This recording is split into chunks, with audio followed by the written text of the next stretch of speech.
Daughter got married without telling me. Her stepfather walked her down the aisle. She claimed I was a stranger to her. Now, after her mom passed and her stepfather is gone, she wants a relationship and my help with funeral plans. All right, Reddit. So this happened and I'm still processing it. I'm 47 male, a divorced dad, and my 20-year-old daughter just reached out after basically pretending I was dead for over a decade. Context is important here, so bear with me. Back when Sophie was 8, her mom Meredith and I split. Standard stuff. Grew apart, fought constantly, decided to call it quits. What wasn't standard was what came next. The moment we filed, Meredith went full nuclear option. I'm talking scorched earth, take no prisoners level of crazy that would make even the most bitter divorce attorneys uncomfortable. She immediately filed for full custody and supervised visitation only. Her reasoning? I had anger management issues and was emotionally unstable around children. News to me, considering I'd been coaching Sophie's softball team for 3 years and never so much as raised my voice at a practice. But apparently, according to Meredith's sworn testimony, I'd been secretly losing my temper and scaring our daughter for months. The family court system in this country is basically designed to believe whatever the mom says first, so guess who got believed? Not the guy who had to start paying for anger management classes he didn't need just to prove he wasn't the monster his ex-wife was painting him as. I spent $8,000 on a lawyer who basically told me to smile, nod, and hope the judge would eventually see through the BS. The whole thing was like being stuck in some twisted legal version of Groundhog Day. Every hearing was the same script. Meredith would bring up some new incident that supposedly happened months ago. I'd sit there looking confused because none of it was real, and my lawyer would scramble to prove a negative. Try explaining to a judge that you didn't lose your temper at a Chuck E. Cheese when your ex-wife has a detailed story about you yelling at staff and making Sophie cry. The fact that I hadn't set foot in a Chuck E. Cheese in 2 years didn't seem to matter. Meanwhile, Meredith was working on Sophie behind the scenes. I'd pick her up for my court-mandated 2-hour Saturday visits, and she'd be weird and distant. Not like a normal kid dealing with divorce distant. Like she'd been coached on what to say and what not to say. The worst part was watching it happen in real time. One week, Sophie would hug me goodbye and ask when she could come stay at my new apartment. The next week, she'd barely look at me and would flinch when I tried to buckle her seatbelt. Kids don't just develop trust issues overnight unless someone's been filling their head with garbage. I kept detailed notes of every interaction, every phone call, every missed opportunity to see her because of some last-minute emergency Meredith would manufacture. My lawyer said documentation was key, but honestly, the judge barely glanced at any of it. The system had already decided I was the problem. 5 years. I spent 5 years getting jerked around by family court, paying legal fees I couldn't afford, and watching my relationship with my daughter get dismantled by someone who was supposed to want what was best for our kid. So by the time Sophie was around 11, Meredith had found her upgrade, Sam. This guy was like someone ordered the perfect suburban dad from a catalog, owned his own HVAC company, drove a lifted truck with all the bells and whistles, and season tickets to the local college football team. He looked like he belonged in a beer commercial, but the family-friendly kind where everyone's grilling burgers and playing catch in the backyard. Don't get me wrong, I'm not hating the guy for being successful. But it was pretty obvious Meredith had found someone who could provide the lifestyle she'd always wanted. And I wasn't exactly bringing home HVAC business owner money working as a welder. Sam could afford the big house in the good school district, family vacations to Disney World, and all the stuff that makes teenage girls think their stepdad is cooler than their real dad. The timing was perfect too. Sam showed up right when Sophie was hitting that age where kids start caring about image and status. Suddenly, she's posting Instagram photos from their lake house, wearing expensive volleyball gear, getting dropped off at school in his company truck with the custom paint job.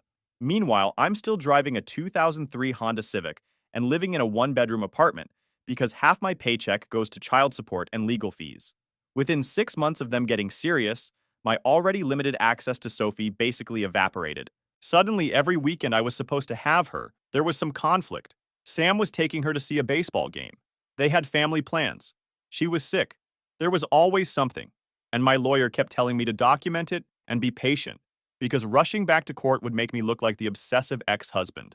I kept a dedicated folder on my computer labeled Canceled Visits with screenshots of every text and email. My personal favorite was the time Meredith claimed Sophie couldn't come because she'd gotten food poisoning from a school lunch and needed to be monitored for potential complications. Turned out Sam had gotten last-minute tickets to a college football game that same weekend. The breaking point came during Christmas when Sophie was 12. I'd bought her this necklace. Nothing crazy expensive because I was already broke from legal fees, but it was nice. Silver chain with a small heart pendant. I thought maybe if I could just hand it to her personally instead of going through Meredith's filter, we might actually have a real conversation. I drove to their house on Christmas Eve, not to cause drama, just to drop off a gift for my daughter like any normal parent would do. I rang the doorbell, Meredith answered, and before I could even say Merry Christmas, she was telling me I needed to leave immediately because I was violating the custody agreement. I tried explaining that I just wanted to give Sophie her present, maybe talk to her for 5 minutes. Meredith started recording me on her phone, saying I was being aggressive and refusing to leave her property. The whole thing was insane. I wasn't yelling, wasn't being threatening. I was literally just standing on the porch holding a small jewelry box. 2 days later, cops showed up at my apartment with papers. Restraining order. Apparently, my attempt to deliver a Christmas present was evidence of continued harassment and stalking behavior. The order specifically mentioned that I had aggressively confronted Meredith at her home and refused to respect boundaries when asked to leave. My lawyer said we could fight it, but fighting a restraining order basically requires proving a negative, and judges don't like to take chances when kids are involved. So that was it. Game over. No more supervised visits, no more phone calls, no more awkward small talk in family court hallways. I was officially persona non grata in my own daughter's life. Around this time, Sam and Meredith got married. Sophie took Sam's last name that same year. I found out when I saw some local charity fundraiser thing shared on social media where she was tagged as Sophie Sam's last name with a caption about supporting local families. There was Meredith beaming next to this girl who used to be my daughter, both of them wearing matching t-shirts for Sam's HVAC company's softball team. That's when I finally understood I wasn't just being pushed out, I was being completely replaced. And everyone involved was perfectly fine with pretending the first years of Sophie's life had never happened. So this is where things get weird. Fast forward about 8 years. I'm 47 now, living a pretty quiet life about 3 hours away from where all that drama went down. I've got a decent welding job, small apartment, no major complaints. I stopped checking social media years ago because seeing glimpses of the life my daughter was living without me was just depressing. During those 8 years, I basically rebuilt myself from scratch, worked overtime whenever I could get it, saved up enough to buy some decent tools, even started doing side jobs on weekends, fixing lawnmowers and small engines. It kept me busy and helped me forget about the whole mess. I'd go to work, hit the gym afterward, grab dinner somewhere, watch Netflix, and pass out. Rinse and repeat. The loneliness hit sometimes, especially around holidays or when I'd see other guys at work talking about their kids' graduation parties or college visits. But I'd learned to shut that down quickly. You can't miss something you never really had. And by the time Sophie was a teenager, I was already more like a stranger than a father anyway. Then 2 weeks ago, I get a text from a number I don't recognize. Just says, "Can we talk?" I get random spam texts all the time, so I ignored it. Next day, another text. "It's Sophie." That stopped me cold. I hadn't heard from her directly in over 8 years. Last time we spoke, she was 12 and telling me through tears that she didn't want to see me anymore because I scared her. Now she's 20 and suddenly wants to chat? I didn't respond right away. Part of me wanted to just block the number and pretend I never saw it. But I'll admit, there was this tiny part of my brain that wondered if maybe she'd figured out what really happened back then. Maybe she'd realized her mom had been feeding her lies. Maybe this was going to be one of those reconciliation stories you see in movies, where the kid apologizes and wants to rebuild the relationship. I was sitting in my truck outside work, staring at the messages, when Troy knocked on my window. Troy's this 52-year-old welder who works the next bay over from me. Guy's been through 2 divorces himself and has exactly 0 patience for family drama. He took one look at my face and said, "Either you just found out you're dying, or your ex-wife's back to screwing with your head." I showed him the texts. Troy read them, handed my phone back, and said, "Kid's broke. Guaranteed. Nobody calls their dead dad after 8 years unless they need something." Then he walked away like the conversation was over. Yeah, that's not what this was. The third message was longer and basically laid out the real reason for contact. Her mom, Meredith, had died from cancer after what sounded like a pretty brutal fight. I had no idea she was even sick. We don't exactly run in the same circles anymore. But here's the kicker. Sam, the perfect stepdad who'd replaced me, decided to end it and follow Meredith 1 week after she passed. The way Sophie wrote it was weirdly matter-of-fact. Mom's gone, Sam followed. Now I'm alone and don't know who else to turn to. No emotion, no, "I'm sorry we lost touch." No acknowledgement that she'd spent the last 8 years treating me like I didn't exist. Just logistics.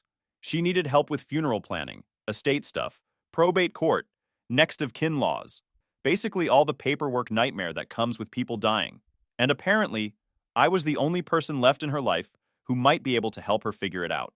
The whole thing felt surreal. This is the same girl who'd stood in front of 150 wedding guests and let another man walk her down the aisle while she called me a stranger. The same person who'd legally changed her name to erase me from her identity. And now that her fantasy family had imploded, suddenly I was worth talking to again? I sat on those messages for a week. Every night I'd read them again and try to figure out what I was supposed to feel. Sad that Meredith was dead? We'd been divorced for 8 years, and she'd made my life hell during most of that time. Sorry that Sam was gone.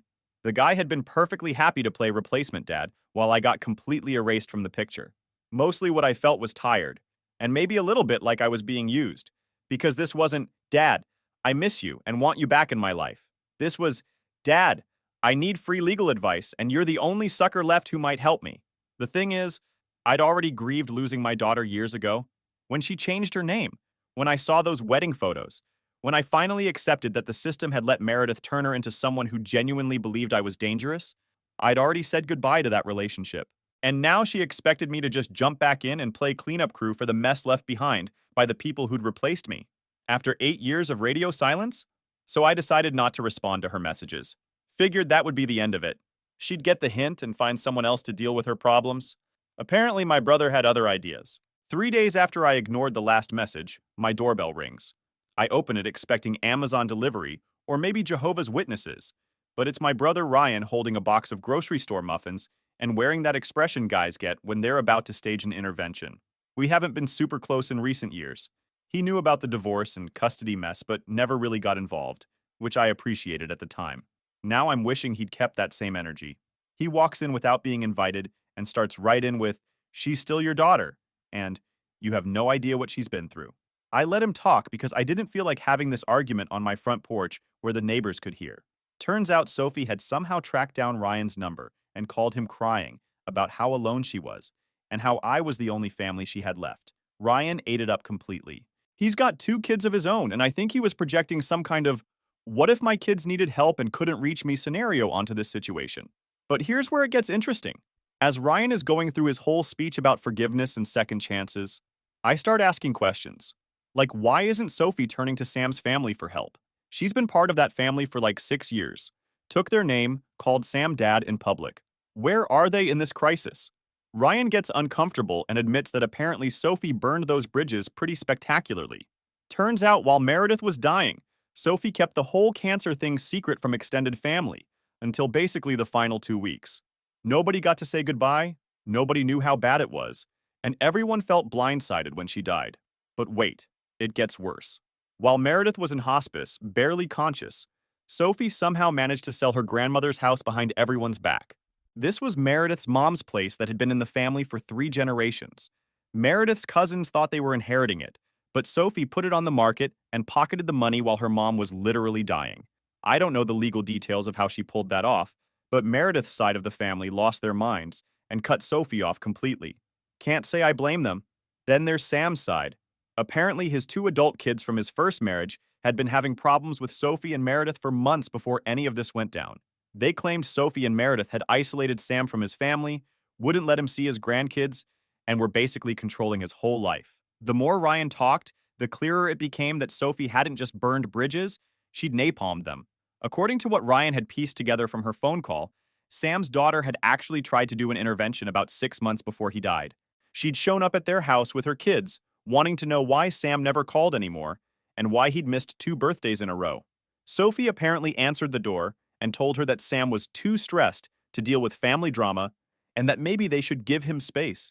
The daughter never got to talk to Sam directly, and when she tried calling later, Sophie would always answer and say he was sleeping or busy or not feeling well.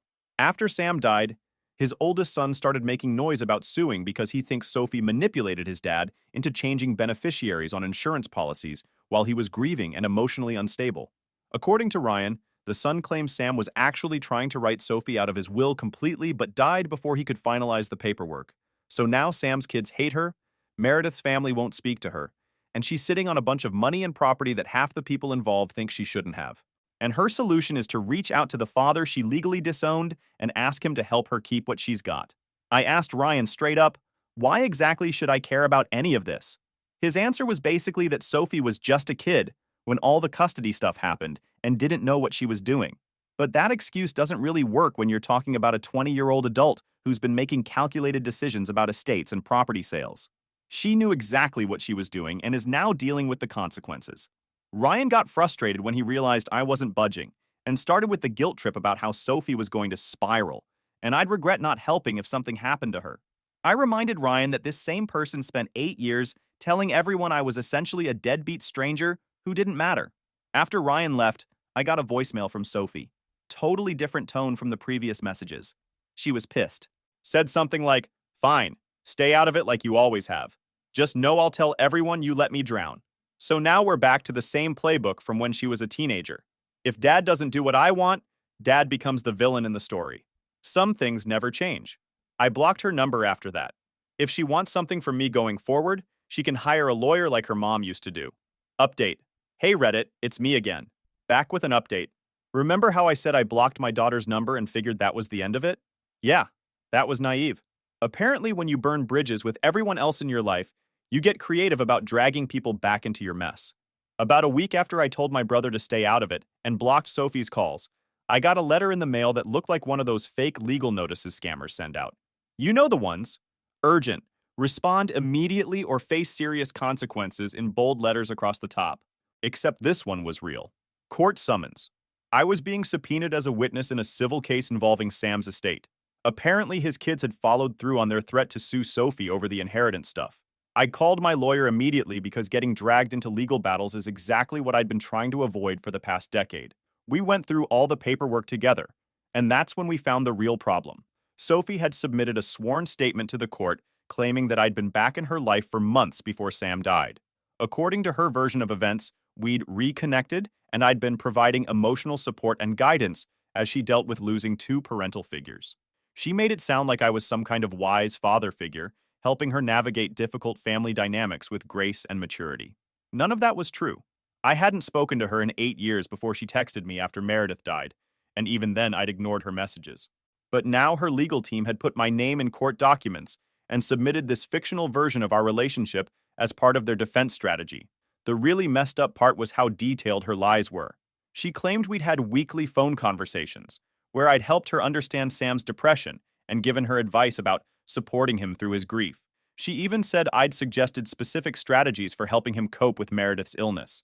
It was like she'd written fan fiction about having a relationship with me.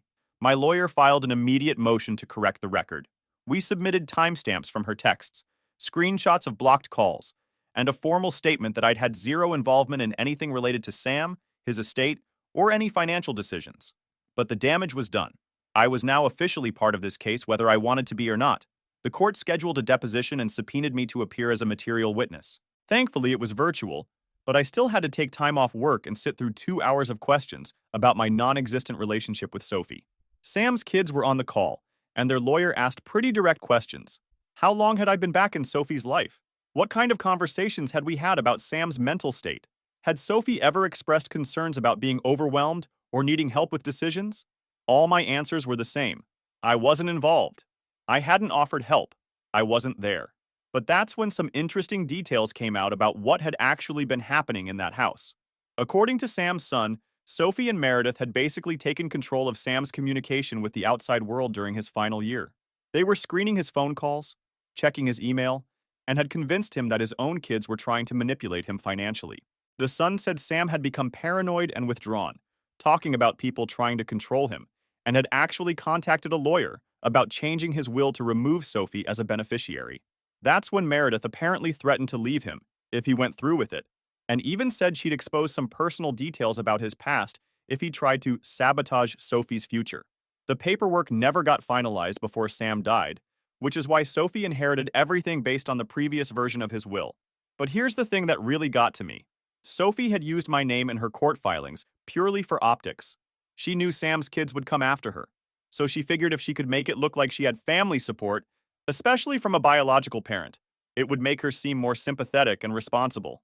She didn't want me in her life. She wanted my name on a piece of paper to make her look better in front of a judge, When I told Troy about it later, he just shook his head and said, "She dragged your name into court because she knew nobody else would vouch for her." Pathetic. My lawyer says we're trying to get my name completely removed from any future proceedings, but it's already on the official record. I've had to waste money, take time off work, and deal with stress I didn't ask for just to clean up a lie someone else told about me. So I thought I was done with all this after the court stuff got sorted out. My name was cleared, I'd given my deposition, and I figured Sophie would move on to bothering someone else. Should have known better. I work as a welder for a mid-sized manufacturing company. I keep my head down, do my job, and don't talk about personal stuff because frankly, there hasn't been much worth discussing. People know I have a daughter I'm not close with, but nobody's ever pushed for details. About a week ago, I'm in a morning safety meeting going over production schedules when I get paged to come down to the front desk. That never happens unless it's HR or maybe a problem with my car in the parking lot. I walk out to the lobby and freeze. Sitting there with a baby in her arms is Sophie. Before I can even process what's happening, the receptionist smiles and says, "She said she was your daughter and wanted to surprise you." Like this is some heartwarming family reunion instead of someone who's been legally estranged from me for years. Sophie stands up, holding this baby, acting like we're old friends catching up. She starts talking about how the baby is her daughter and how she's been figuring things out lately and thought maybe it was time her kid had a real grandparent in her life. I'm standing there in my work clothes, in the middle of my office lobby, with coworkers walking by, trying to process the fact that the person who called me a stranger and used my name as a legal prop is now trying to hand me a baby and play happy family. The whole scene was surreal. Sophie's talking a mile a minute about how the baby, Emma, apparently, is 8 months old and super smart and would love to get to know her grandpa. She's bouncing this kid on her hip like we're at some family barbecue instead of my workplace where I'm clearly uncomfortable and everyone's staring.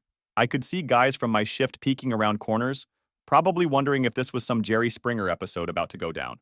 Dave from maintenance actually stopped what he was doing and stood in the hallway watching like it was cable TV. The whole thing was embarrassing as hell. I told her this wasn't the place for any of this, and I needed to get back to work. She didn't seem bothered at all, just kept talking like this was normal, like there wasn't years of silence and legal battles between us. I told her flat out that I wasn't interested in playing family now, and that she shouldn't show up at my job again. Then I walked back upstairs without looking back. By lunch, half the shop knew. People kept coming by asking if that was my daughter, what the story was, whether I was a grandpa now. Mike from the cutting station walked over grinning and said, "So you going to babysit on weekends now?" Another guy asked if I was going to start bringing baby pics to show off. I looked up from my workbench and said, "That kid's not mine and neither is her mess. Drop it." The smiles disappeared real quick and everyone went back to their own business. Troy came by around 2 p.m. with his standard diplomatic approach. "So I hear your family situation just got more complicated," he said, leaning against my workbench. "Want me to explain to people that she's basically a stranger? Or are we going with the whole mysterious family drama angle?" I told him the basics, that she'd shown up out of nowhere trying to force some kind of relationship. Troy nodded and said, "Yeah, that tracks. Nothing says I want you in my life like ambushing someone at work with a baby." He grabbed his gear and added, "Next time tell security to escort her out. This isn't Jerry Springer." Then around 3 p.m. the receptionist hands me something Sophie had left behind. It was a small photo album with pictures of me and her from when she was little. Me pushing her on swings, her at a school recital, Christmas mornings, that kind of thing. There was a note at the front that just said, "In case you forgot." I didn't take it home, left it locked in my desk drawer. Next morning, I had to meet with HR. They were polite but clear. The situation had caused disruption in the workplace. There had been complaints about unprofessional behavior in the lobby, and multiple employees had been distracted asking questions about family drama. I explained the situation. They asked if I felt safe, which honestly made me realize how this whole thing must have looked to people who don't know the backstory. So they flagged her name with security and told the front desk not to let her in the building anymore. But the damage was done. There are whispers now. My supervisor hasn't said anything directly, but I can tell the dynamic is different. People think I'm hiding some messy family situation, and they're not wrong. They just don't understand what kind of mess it actually is. This isn't some simple father-daughter rift that needs healing. This is someone who spent years convincing everyone I was dangerous, then pretended I didn't exist, then tried to use my name for legal cover, and now wants to waltz back into my life. The baby thing was calculated. She figured showing up with a grandchild might force me to soften up, because what kind of monster turns away his own grandchild, right? But that baby isn't my grandchild. I'm not her grandfather. I'm just some guy who used to be married to her grandmother before her mother systematically erased me from their family. I haven't touched that photo album. I'm not interested in nostalgia trips. That version of Sophie in those pictures is gone, replaced by someone who made very deliberate choices about who she wanted in her life. And it wasn't me. She wants to pretend we have some kind of relationship, but we don't. And showing up at my job with a baby isn't going to change that. I've updated my security information at work and made it clear that any future contact should go through a lawyer. I'm done being someone's backup plan. Update. Hey guys, it's been a while. Over a year since Sophie showed up at my job with her baby, trying to force some kind of family reunion. Everything went quiet for months. Thought I was done. But then 2 weeks ago, something showed up in my mailbox. Thick envelope from a law office I didn't recognize. Inside were scanned documents, written statements, and a USB drive. Attached was a cover letter from a private investigator working for Sam's son, the one who's been fighting over the estate this whole time. Turns out they'd been going through a storage unit that Meredith had rented under her name in another city. Found old computers, financial paperwork, random photos, and a box of journals. And in that box were handwritten pages and cassette tapes of Meredith basically recording herself venting about everything. The divorce, the custody battle, her marriage to Sam, all of it. I didn't listen to the audio files, but the written statements were enough. Meredith had documented exactly how she'd coached Sophie to say specific things about me during the custody hearings. She wrote about lying to the court about incidents that never happened, just so she could get full control and move on with Sam without any interference from me. In one entry, she flat out admitted that she was making up stories about my temper and emotional instability, because she knew family court judges would side with her if they thought I was potentially dangerous. She wrote about how she'd prepped Sophie before supervised visits, telling her to watch for signs of my anger, so she'd have something to report back. The investigator had highlighted some particularly brutal sections. Meredith wrote about how she'd tell Sophie that I was getting angry, even when I was just talking normally, and how she'd ask leading questions afterward, like, "Did Daddy seem scary today?" Or, "Did you feel safe with him?" She documented which responses worked best in court and which stories the judge seemed to believe most readily. There was even a section where Meredith complained about how hard it was to keep Sophie confused about what was real.